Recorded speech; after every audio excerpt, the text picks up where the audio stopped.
Shalom mempelai Kristus. Kami percaya, saya teramat percaya bahwa kita semua dalam perlindungan Tuhan, Allah yang baik bagi kita.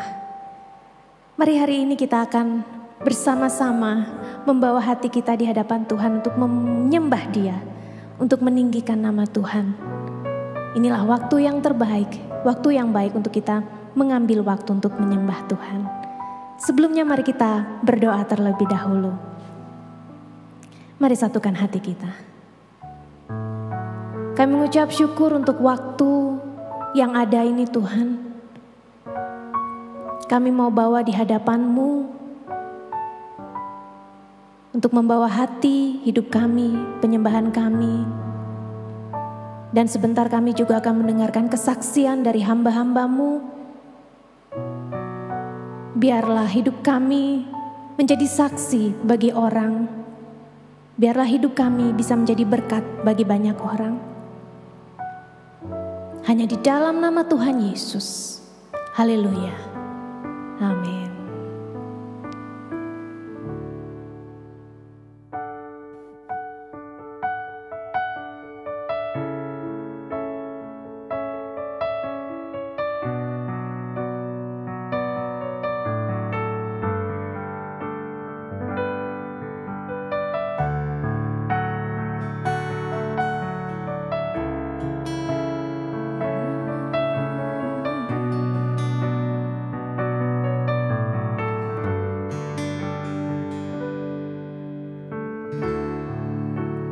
To your hand I commit again with all I am for you, Lord.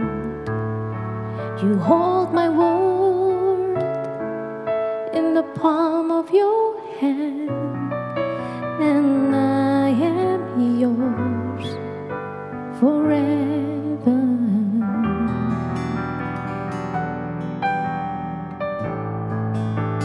Jesus, I believe in you. Jesus, I belong to you. You're the reason that I live, the reason that I see. Jesus, I believe in you. Jesus, I belong to you. You're the reason that I live, the reason that I see. With all I am,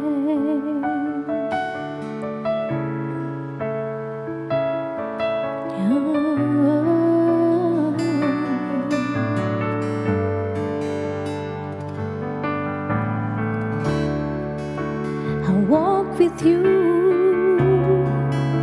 wherever you go, through tears and joy. I'll trust in you, and I will live in all your ways and your promises forever.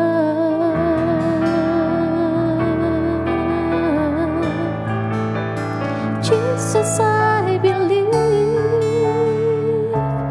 in you. Jesus, I belong to you. You're the reason that I live, the reason that I see.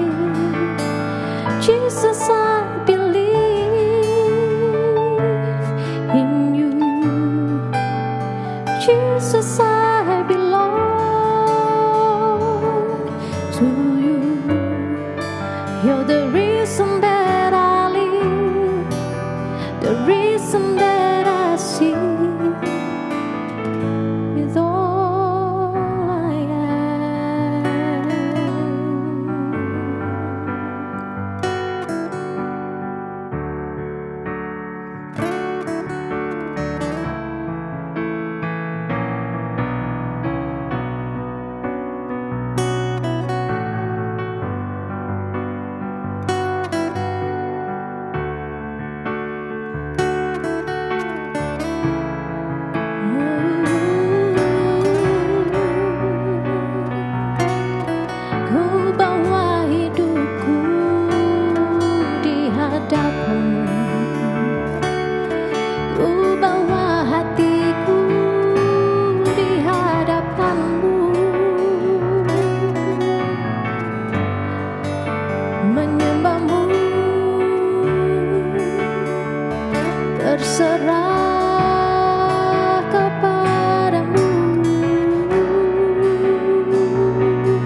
Hati kami terus menyembah-Mu Tuhan.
Di ibadah yang keempat ini saya mau sampaikan satu tema, Yesus dan Super Team. Di minggu terakhir ini tema mingguannya berbicara tentang Super Team. Ya. Artinya bahwa kita diajak untuk bersama-sama melakukan apa yang menjadi kehendak Tuhan. Yesus dan Super Team. Yesus mampu melakukan, tetapi kalau lihat, kita baca, maka Yesus melibatkan orang-orang tertentu untuk masuk dalam timnya. Baik itu murid-murid 12, murid-murid 70. Bahkan ketika Yesus melakukan sesuatu, mengajak 2-3 murid, Yesus ingin berbagi, mengajarkan. bahwa Yesus adalah seorang leader, pemimpin yang luar biasa. Nah, kita lihat Yesus dan super team. Kita buka dulu firman Tuhan. Ada dua bagian yang ingin saya sampaikan di dalam Markus pasal yang ke-6 ayat yang ke-7 sampai 9. Ia memanggil ke-12 murid itu dan mengutus mereka berdua-dua. Ia memberi mereka kuasa atas roh-roh jahat dan berpesan kepada mereka supaya jangan membawa apa-apa dalam perjalanan mereka kecuali tongkat, roti pun jangan, bekal pun jangan, uang dalam ikat pinggang pun jangan. Boleh memakai alas kaki, tapi jangan memakai dua baju. Di Lukas pasal yang ke-10 ayat pertama tetap, kemudian daripada itu Tuhan menunjuk 70 murid yang lain, lalu mengutus mereka berdua-dua mendahulunya ke setiap kota dan tempat yang hendak dikunjunginya. Nah, kalau kita lihat bagaimana Yesus mulai membuat tim kecil, ya, mengutus mereka berdua-dua, baik kepada ke-12 muridnya, artinya ada 12 tim kecil, dan kepada 70 muridnya, dan ini ada 35 tim kecil. Mengapa Yesus mengirim berdua-dua? Ya, tidak langsung mengirim ke-12 muridnya bareng, atau ke-70 muridnya bareng. Kita akan belajar memaknai tujuan Yesus memilih dan kemudian mengutus mereka berdua-dua. Mengapa berdua dalam satu tim? Kita lihat yang pertama, agar saling menopang. Di Pengkhotbah 4 ayat 9 sampai 10, berdua lebih baik daripada seorang diri karena mereka menerima upah yang baik dalam jerih payah mereka. Karena kalau mereka jatuh, yang seorang mengangkat temannya, tetapi wahai orang yang jatuh yang tidak mempunyai orang lain untuk mengangkatnya. Artinya berdua itu penting. Ya. Dikatakan jika seorang yang jatuh, seorang yang mengangkatnya. Jika ada seorang yang salah, mengingatkan. Maka belajar bahwa berdua, ya, itu saling menopang. Yesus mengajarkan agar murid-muridnya tidak menjadi Superman. Sekalipun Petrus dengan temperamen yang keras seperti itu menganggap jika ada yang mau menanggap kau melawan kau, aku akan turun. Dan Yesus tidak menginginkan hal itu. Maka belajar mengapa kita diizinkan belajar membentuk tim dengan berdua. Ya. Tentu kalau kita lihat tim yang Tuhan bentuk tadi, utus tadi, saling melengkapi. Yang berikutnya, mengapa berdua dalam satu tim? Kalau kita lihat, agar bersepakat. Dalam 1 Samuel 14 ayat 6 sampai 7 ini kisah bagaimana Yonatan bersama dengan bujangnya. Berkatalah Yonatan kepada bujang pembawa senjata itu, mari kita menyeberang ke dekat pasukan pengawal orang-orang yang tidak bersunat ini. Mungkin Tuhan akan bertindak untuk kita. Sebab bagi Tuhan tidak sukar untuk menolong. Baik dengan banyak orang maupun dengan sedikit orang. Lalu jawab pembawa senjatanya itu kepadanya, lakukanlah niatmu itu. Sungguh aku sepakat. Berdua berusaha untuk sepakat. Ya, memang belajar bersepakat itu lebih sulit berdua daripada berlima. Loh kok bisa? Sebab kalau sudah berlima biasanya kesepakatan diambil akhirnya voting, demokrasi. Tapi kalau berdua dengan dua suara yang berbeda, pendapat yang berbeda cukup berat. Kita mungkin pernah mengalami untuk bersepakat dengan pasangan hidup itu tidak mudah. Satu kali Di bulan-bulan seperti ini, ketika musim hujan, saya ini dengan istri saya duduk-duduk di teras. Karena hujan deras, kita nggak kemana-mana, di teras sambil ngobrol. Kemudian saya bilang, wah enak ya kalau hujan begini, kita ini makan durian. Katanya durian itu menghangatkan. Kemudian istri saya ngomong, ya enggak, hujan begini paling enak makan kolak. Ya, gak bisa, enak durian. Istri saya ngomong enak kolak. Bayangkan, enggak ada barangnya saja, bisa bertengkar. Enggak, durian, kolak. Saya ngomong, kita enggak ada kolaknya, enggak ada duriannya, kenapa bertengkar? Bisa dibayangkan, dalam imajinasi saja bisa bertengkar. Sementara kami sedang berdebat durian dan kolak, tiba-tiba tetangga kami datang dan berkata, Om, ada berkat. Oh ya, terima kasih. Saya buka rantangnya, isinya kolak durian. Loh, saya ini tidak pernah bersepakat buat kolak durian, mau nggak ada duitnya juga. Tetapi ternyata Tuhan campur tangan supaya nggak bertengkar, bersepakat. Tuhan kirim tetangga yang baik hati mengirim kami kolak durian. Dan ketika saya buka kolak durian, setelah saya berterima kasih kepada tetangga, saya itu tertawa. Tuhan ini senangnya Gojek loh. Lah cuma angen-angen aja kok, bersepakat aja susah kok. Tuhan jawab.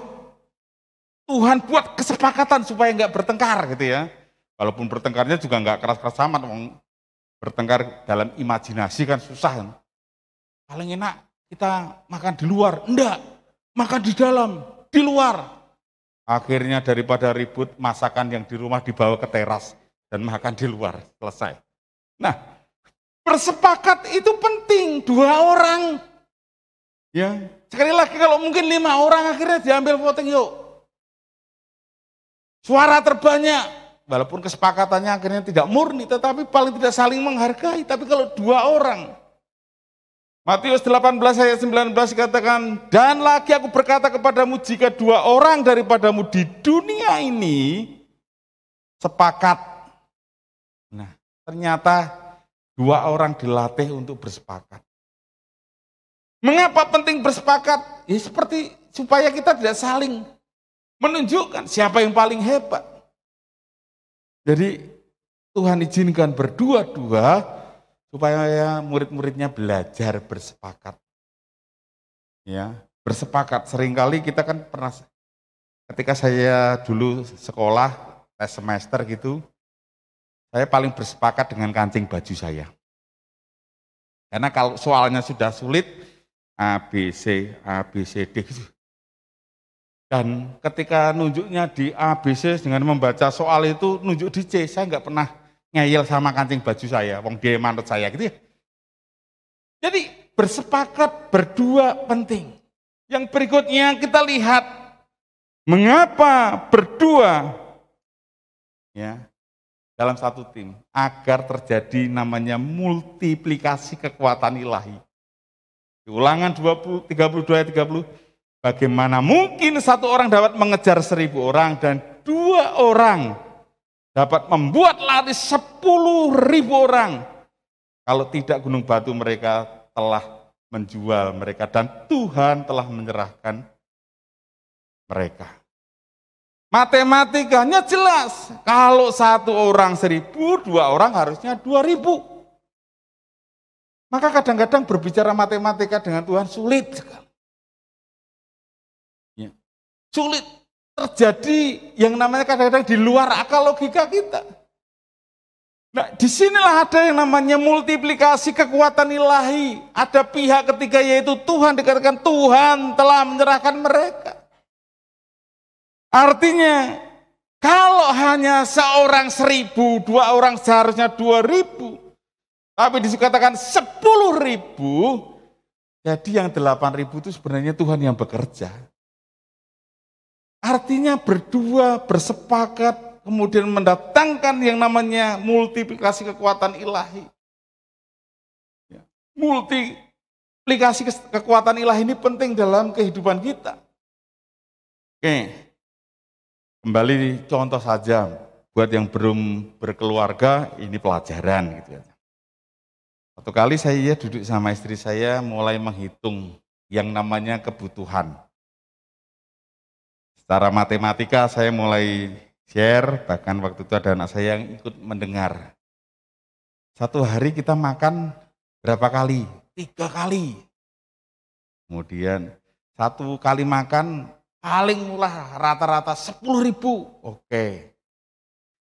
Saya berempat, saya, istri dan kedua anak saya, berarti setiap sarapan saya butuh 40.000, makan siang 40.000, kemudian juga makan malam 40.000. Jadi praktis satu hari 120.000. Saya mulai hitung dengan matematika saya. Selama 30 hari, maka saya harus menyediakan yang namanya uang 3.600.000. Ini belum bayar listrik, air, beli bensin dan sebagainya.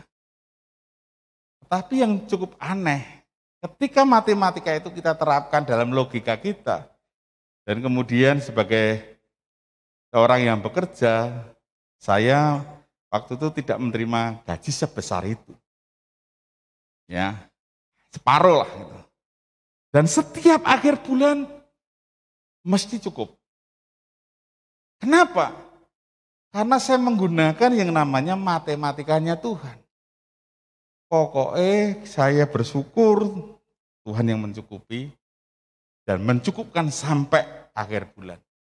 Sebab kalau logika kita seperti itu kemudian kalau enggak 3.600.000 enggak cukup, ya sudah. Tapi kembali kepada namanya multiplikasi kekuatan ilahi. Ada berkat-berkat Tuhan yang Tuhan berikan dalam setiap kehidupan kita. Ada kekuatan yang Tuhan berikan di luar kekuatan kita. Makanya kalau satu orang hanya 1.000, seharusnya 2 orang 2.000. Percayalah ada 8.000 yang Tuhan sudah lakukan. Selanjutnya kita lihat. Prinsip kuat ya, yang Tuhan Yesus tekankan dalam super team. Yang pertama, jangan ego. Jangan ada ego yang ditonjolkan dalam tim. Di Lukas 9:46, maka timbullah pertengkaran di antara murid-murid Yesus tentang siapakah yang terbesar di antara mereka. Jadi ketika Yesus berjalan dengan murid-muridnya, ke-12 murid mulai ngobrol siapa yang terbesar. Bisa jadi Petrus ngomong aku yang terbesar, sebab suaraku yang paling keras. Kenapa Petrus suaranya paling keras? Karena dia seorang nelayan. Nelayan yang di pantai memanggil temannya teriak-teriak. Maka di sini kalau ada orang-orang suaranya keras, biasanya kalau satu tinggalnya di pantai, 2 di gunung. Yang ini orang-orang Batak ini tinggalnya di gunung, jadi manggil emaknya, manggil anaknya, ucok, gitu loh. Gak manggil cok, oh gak dengar.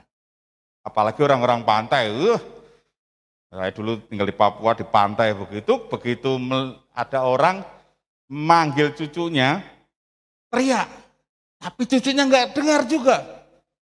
Akhirnya nenek ini beli peluit.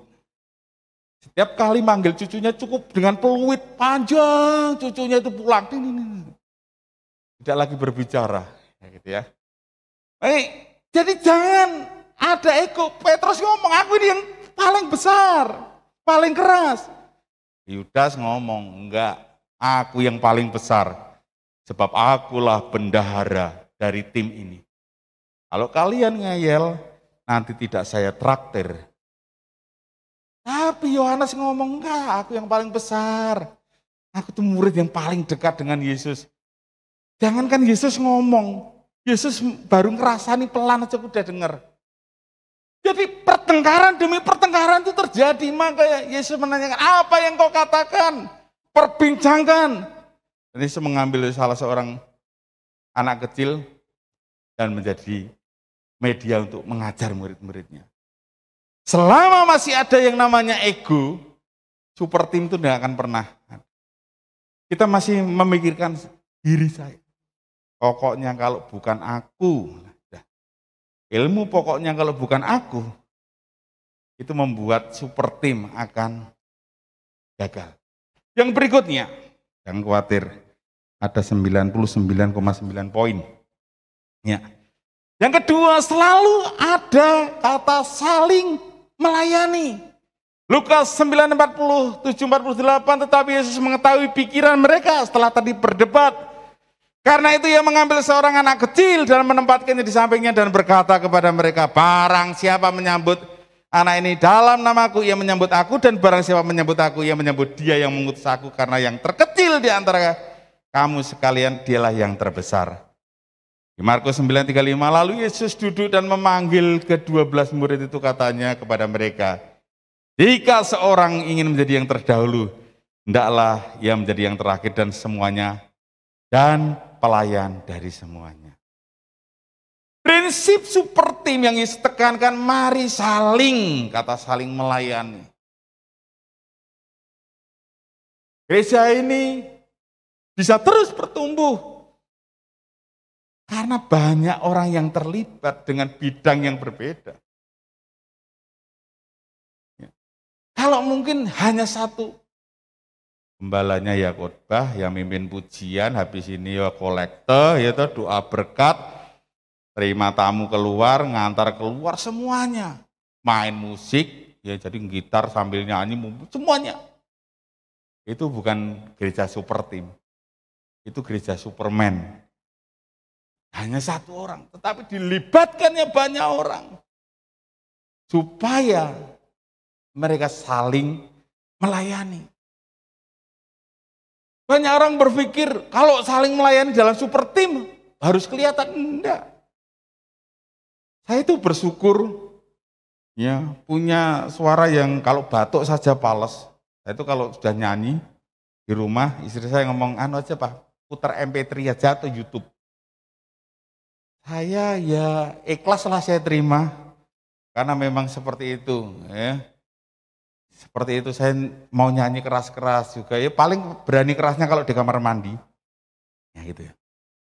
Saya menyadari, karena saya nyanyi yang nggak bisa, maka waktu saya mencari istri, salah satu doa saya, Tuhan berikan calon istri yang bisa main gitar. Gitu ya. Karena saya itu main gitar juga bisa, cuman sahabat saya satu-satunya hanya Ebit GAD.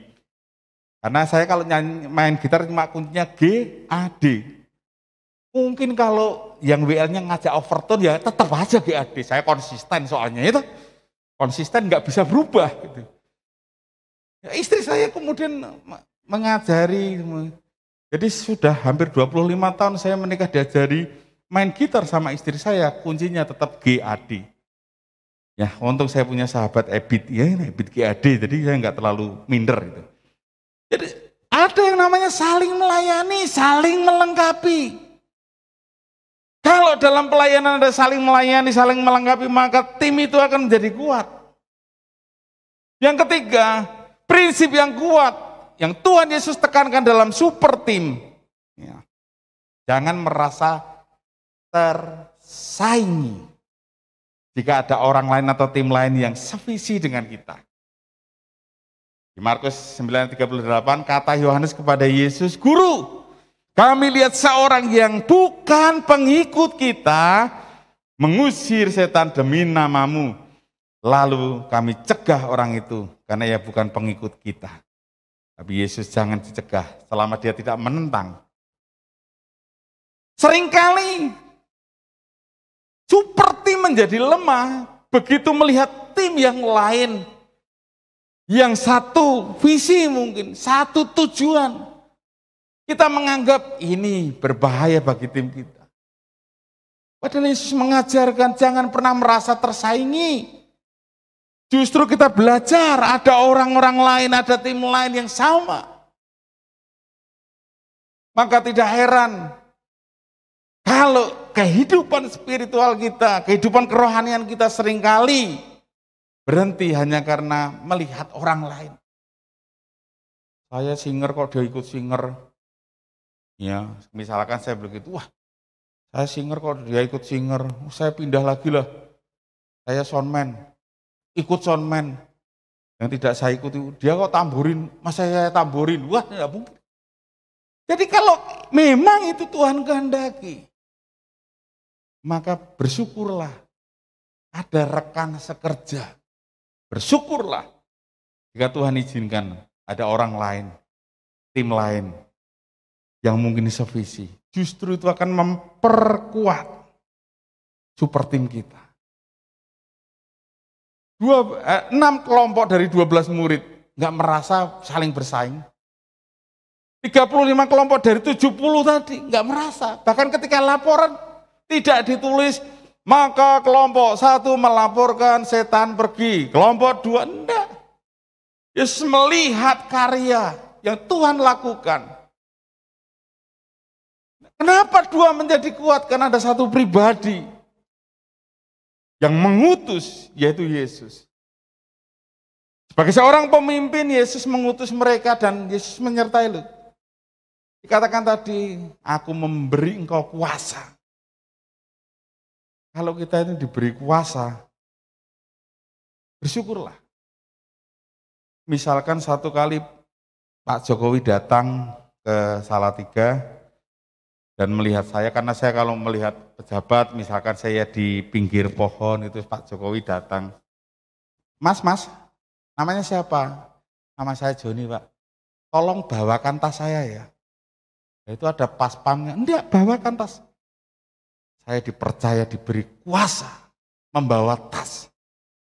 Kalau diminta siapapun jangan dikasih. Ya, pasti tas itu akan saya bawa, saya jaga, saya ngingin. Bahasa Indonesianya ngikuti terus, bahasa Jawanya ngintil, ngikuti terus. Ya, mungkin Bu Iriana, Mas, tasnya kasihkan saya. Oh, enggak bisa. Ini ada mandat. Saya merasa mendapat kuasa untuk menjaga tas itu. Sekalipun mungkin tas itu kosong. Tapi karena ada kuasa saya merasa. Paspamnya, Bapak minta untuk tasnya diberi, oh enggak bisa. Tadi yang ngasih Pak Jokowi kok, gitu ya. Jadi ada yang namanya kuasa otoritas yang menyertai kita walaupun dalam tim kecil 2 orang saja. Maka belajarlah ketika kita mau bersepakat membuat satu tim, dimulai dengan 2 orang. Tuhan itu melihat kualitas, bukan sekedar kuantitas. Semakin banyak yang tergabung seringkali bukan semakin menjadi solid. Tapi kalau kita izinkan belajar menjadi tim 2 orang, bersyukurlah. Mungkin hari ini yang sedang berpacaran, sedang bersepakat mempersiapkan, persiapkan. Yuk kita mulai bersepakat. Ya, pokoknya kamu harus mengikuti aku. Enggak, semua dalam proses. Tim itu semua dalam proses. Ya. Yang hidup dalam keluarga menjadi tim. Tidak mudah. Iya, saya katakan tidak mudah untuk bersepakat. Untuk terus memegang komitmen. Tetapi setidaknya belajar. Ketika kita dilatih Tuhan menjadi super tim. Ada Yesus yang menjadi leader kita. Amin.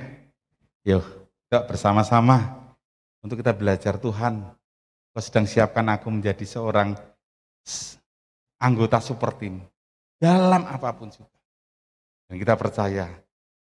Mempelai Kristus, pelayanan kreatif ministry merindukan Anda untuk bergabung dalam bidang dekorasi. Talenta Anda sangat dibutuhkan, utamanya untuk memperindah rumah Tuhan yang selalu kita pakai untuk beribadah ini. Bagi Anda yang bersemangat untuk mengerahkan kemampuan dekorasi, silakan menghubungi Ibu Wilandari Hidayat di 0812 2906 4752 dan Ibu Diana di 0818 0580 3699. Nah, ini dia inti dari seluruh Betani News hari ini.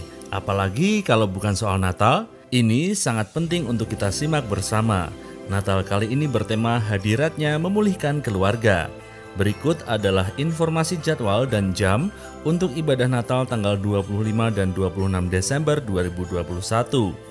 Untuk hari Sabtu tanggal 25 Desember akan diadakan 3 kali ibadah yaitu jam 8 pagi, 5 sore, dan 7 malam. Dan di hari Minggu seperti biasa jam 7 dan 9 pagi, lalu di jam 4 dan 6 petang. Khusus untuk ibadah Natal tanggal 25, bagi jemaat usia lanjut, kami himbau untuk menghadiri ibadah jam 8 pagi. Berkaitan dengan ibadah Natal, kami memberitahukan bagi jemaat yang mengalami kendala dengan aplikasi Peduli Lindungi karena handphone Anda tidak support Android dan iOS, dapat membawa kartu vaksin dan KTP. Ingat, hanya yang bagi handphonenya tidak support Android dan iOS. Kalau handphone Anda sudah kekinian, aplikasi ini wajib dan harus Anda miliki sebagai akses keluar masuk gereja. Bagi jemaat yang berusia 70 tahun ke atas, ibu hamil, serta yang belum menerima vaksinasi, dihimbau dapat mengikuti ibadah secara online. Berkaitan dengan pelaksanaan rangkaian ibadah Natal di tanggal 25 dan 26 Desember, jemaat diharapkan untuk tidak membawa barang bawaan secara berlebihan. Tasnya kecil saja, jangan besar-besar, atau hal-hal yang lain yang sekiranya berlebihan. Bagi jemaat yang menggunakan aplikasi Peduli Lindungi, selesai mengikuti ibadah, harap Anda melakukan check out secara manual melalui aplikasi Peduli Lindungi di handphone Anda. Ini dia caranya. Pertama, Anda masuk ke halaman home atau beranda, lalu klik di bagian lokasi, yaitu di Gereja Betani Salatiga. Kemudian, di halaman selanjutnya, klik check out. Lalu Anda akan ditanya, yakin mau pulang dari gereja? Jawablah seyakin-yakinnya dengan klik ya check out. Nah, itu tadi caranya. Mudah bukan? Kalau belum jelas, silakan tanya ke petugas yang ada di counter depan. Anda pasti dibantu. Assalamualaikum warahmatullahi wabarakatuh. Salam sejahtera bagi kita semua. Sebagaimana sudah disampaikan Menteri Kesehatan, varian Omikron sudah terdeteksi di wilayah Indonesia. Ini memang tak terelakkan karena salah satu karakter varian ini adalah penularannya sangat cepat. Sekarang yang harus kita lakukan adalah bersama-sama berupaya sekuat tenaga agar varian Omikron tidak meluas di tanah air. Jangan sampai terjadi penularan lokal. Kita harus berupaya menjaga situasi di Indonesia tetap baik, kita pertahankan jumlah kasus aktif agar tetap rendah, tingkat penularan kita awasi agar bertahan di bawah 1, jangan sampai itu melonjak lagi. Waspada penting, tapi jangan perkembangan ini membuat kita panik. Sejauh ini varian Omikron belum menunjukkan karakter yang membahayakan nyawa pasien, terutama pasien-pasien yang sudah mendapatkan vaksin. Oleh sebab itu, saya meminta semua warga yang belum mendapatkan 2 kali vaksin, apalagi yang sama sekali belum divaksin, segeralah mendatangi fasilitas kesehatan untuk mendapatkan vaksin. Meski situasi di dalam negeri sudah mendekati normal, saudara-saudara semuanya, jangan kendor menerapkan protokol kesehatan. Tetap memakai masker, menjaga jarak, mencuci tangan. Dan untuk pemerintah daerah, saya minta agar testing dan tracing kontak erat digencarkan lagi, ditingkatkan lagi. Terakhir, saya minta seluruh warga maupun pejabat negara untuk menahan diri tidak bepergian ke luar negeri, paling tidak sampai situasi mereda. Demikian saya sampaikan. Terima kasih. Wassalamualaikum warahmatullahi wabarakatuh.